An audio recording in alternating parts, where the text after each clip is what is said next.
नमस्कार, दिन भर की हाइलाइट्स को लेकर हाजिर है सुजस आवाज राजस्थान।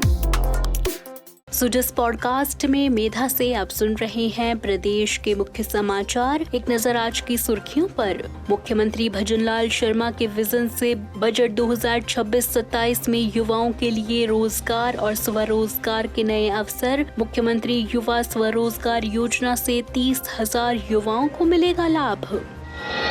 मुख्यमंत्री के नेतृत्व में प्रस्तुत राज्य बजट 2026-27 में किसानों के कल्याण पर विशेष फोकस। कृषि एवं संबद्ध क्षेत्रों के लिए 1.19 लाख करोड़ रुपए का रिकॉर्ड प्रावधान। और रिंगस सीकर डबल लाइन से श्रद्धालुओं को सुविधा। 470.34 करोड़ से कनेक्टिविटी मजबूत। मुख्यमंत्री ने प्रधानमंत्री और केंद्रीय रेल मंत्री का जताया आभार। और अब सुनिए समाचार विस्तार से।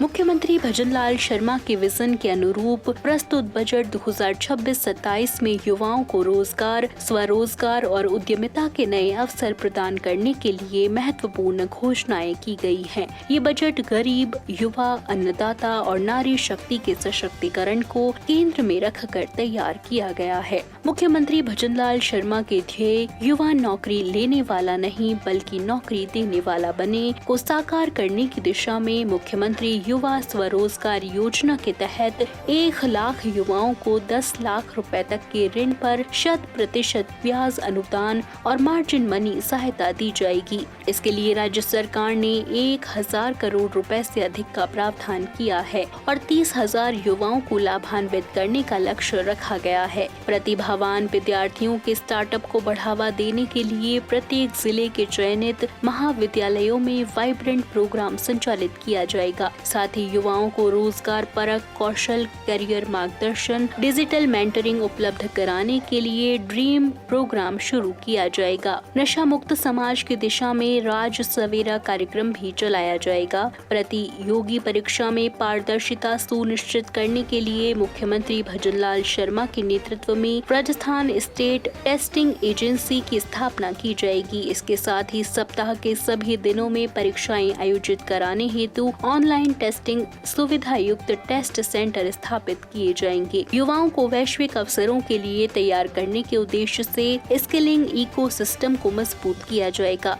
राज्य में पहली बार outcome based skill impact bond लाया जाएगा। हॉस्पिटलिटी, आईटी और स्वास्थ्य सेवाओं जैसे क्षेत्रों में रोजगार हेतु 1,000 युवाओं को अंग्रेजी, फ्रेंच, जापान, जर्मन और कोरियन भाषाओं का प्रशिक्षण दिया जाएगा। स्टार्टअप को बढ़ावा देने के लिए अजमेर, भरतपुर और कोटा में 30 करोड़ रुपए की लागत से टेक्नो हब स्थापित किए जाएंगे। साथ ही प्रत्येक जिले में इंस्टीट्यूट ऑफ स्किल डेवलपमेंट और वोकेशनल ट्रेनिंग स्थापित किए जाएंगे। राष्ट्रीय शिक्षा नीति 2020 के अनुरूप व्यावसायिक शिक्षा को बढ़ावा देने के लिए 500 नए विद्यालयों में व्यावसायिक शिक्षा शुरू की जाएगी। इसके लिए 51 करोड़ 10 लाख रुपए का प्रावधान किया गया है। स्कूल टू वर्क कार्यक्रम के तहत प्रत्येक जिले में एक विद्यालय को उन्नत व्यावसायिक उच्च माध्यमिक विद्यालय के रूप में विकसित किया जाएगा। ST/SC युवाओं को भी स्वरोजगार के अवसर मिल रहे हैं। डॉक्टर भीमराव अंबेडकर राजस्थान दलित आदिवासी उद्यम प्रोत्साहन योजना के तहत दिसंबर 2025 तक 890 युवाओं को 222.95 करोड़ रुपए की ऋण राशि से लाभान्वित किया गया है। राजस्थान रोजगार नीति 2026 के माध्यम से मार्च 2029 तक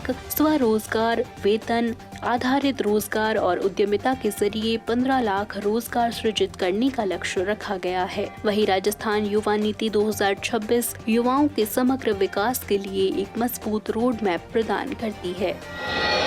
मुख्यमंत्री भजनलाल शर्मा के नेतृत्व में प्रस्तुत राज्य बजट 2026-27 में किसान कल्याण को केंद्र में रखते हुए कृषि क्षेत्र के सशक्त विकास के लिए महत्वपूर्ण प्रावधान किए गए हैं। बजट में कृषि एवं संबद्ध क्षेत्रों के लिए 1,19,408 करोड़ रुपए का रिकॉर्ड प्रावधान किया गया है, जो गत वर्ष की तुलना में 7% से अधिक वृद्धि को दर्शाता है। किसानों को सशक्त बनाने के लिए ब्याज मुक्त अल्पकालीन फसली मुख्यमंत्री ऋण वितरण योजना के तहत बड़ी संख्या में कृषकों को ऋण उपलब्ध कराने का प्रावधान किया गया है। आर्थिक समीक्षा 2025-26 में भी राज्य सरकार के प्रयासों के सकारात्मक परिणाम सामने आए हैं। रबी दलहनों का उत्पादन 22.34% वृद्धि के साथ 26.61 लाख मीट्रिक टन होने का अनुमान है। वहीं मुख्यमंत्री बीज स्वावलंबन योजना के तहत लक्ष्य के मुकाबले 99% से अधिक गुणवत्तापूर्ण बीज वितरण किए गए हैं। वहीं सिंचाई सुविधाओं को मजबूत करने के लिए डिग्गी, पाइपलाइन और फार्म पॉन्ड निर्माण हेतु विशेष अनुदान का प्रावधान किया गया है। साथ ही वर्मी कंपोस्ट इकाइयों की स्थापना, उन्नत बीज वितरण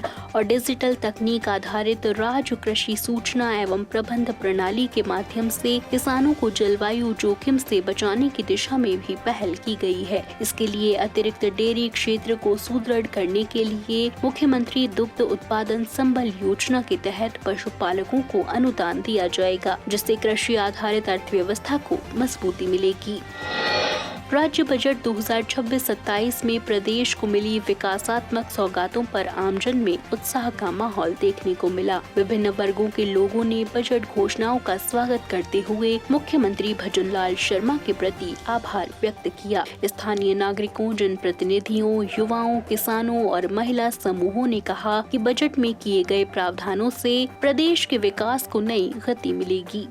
नमस्कार, मैं प्रथम फाइनेंस सागवाड़ा से दिलीप जोशी। मैं मूलतः जेठाना का निवासी हूँ, जेठाना ग्राम पंचायत का।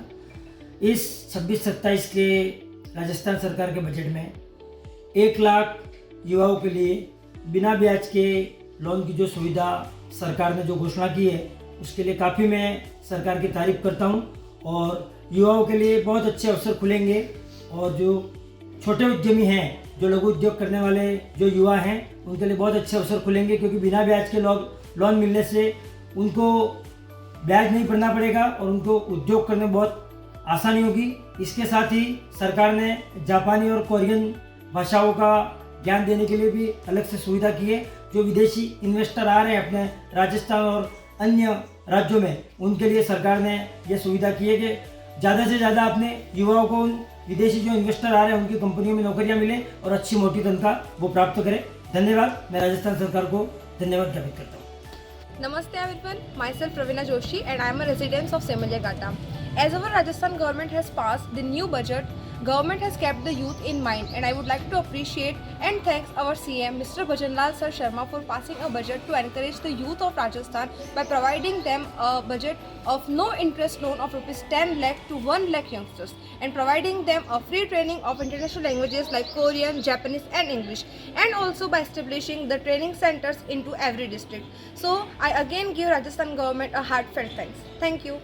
मुख्यमंत्री भजनलाल शर्मा ने कहा कि प्रधानमंत्री नरेंद्र मोदी के परिवर्तनकारी नेतृत्व में राजस्थान के रेल नेटवर्क का निरंतर सुदृढ़ीकरण हो रहा है। इसी क्रम में 470.34 करोड़ रुपए की लागत से 50.06 किलोमीटर लंबे रिंगस सीकर रेलखंड के दोहरीकरण को मंजूरी प्रदान की गई है। मुख्यमंत्री ने कहा कि इस महत्वपूर्ण निर्णय से क्षेत्रीय रेल अवसंरचना को मजबूती मिलेगी और आवागमन और कनेक्टिविटी में व्यापक सुधार होगा। रिंगस सीकर रेलखंड के दोहरीकरण से खाटू श्याम जी और सालासर बालाजी जैसे प्रमुख धार्मिक स्थलों तक पहुंचने वाले श्रद्धालुओं को बड़ी सुविधा मिलेगी। इससे यात्रियों की आवाजाही सुगम होगी और यात्रा के समय में भी कमी आएगी। मुख्यमंत्री भजनलाल शर्मा ने इस महत्वपूर्ण परियोजना के लिए प्रधानमंत्री नरेंद्र मोदी और केंद्रीय रेल मंत्री अश्विनी वैष्णव का आभार व्यक्त करते हुए कहा कि यह निर्णय न केवल श्रद्धालुओं बल्कि स्थानीय विकास, पर्यटन और आर्थिक गतिविधियों को भी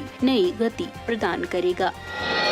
और 16वीं राजस्थान विधानसभा के पंचम सत्र में सवाल जवाब का दौर जारी रहा। उप मुख्यमंत्री और उच्च शिक्षा मंत्री डॉक्टर प्रेमचंद बैरवा ने विधानसभा में बताया कि फर्जी डिग्री और अनियमितताओं की शिकायतों पर राज्य सरकार ने 10 निजी विश्वविद्यालयों के विरुद्ध जांच के आदेश दिए हैं। OPJS विश्वविद्यालय चूरू का परिसमापन कर प्रशासक नियुक्ति किया गया है और दोषी कार्मिकों की गिरफ्तारी की गई है। निजी उच्च शिक्षा संस्थानों में पारदर्शिता सुनिश्चित करने के लिए नियामक आयोग के गठन की प्रक्रिया भी जारी है। तो आज के सुजस पॉडकास्ट में इतना ही। मेधा को दीजिए इजाजत, कल फिर होगी आपसे मुलाकात। तब तक बने रहिए सुजस आवाज राजस्थान के साथ। नमस्कार।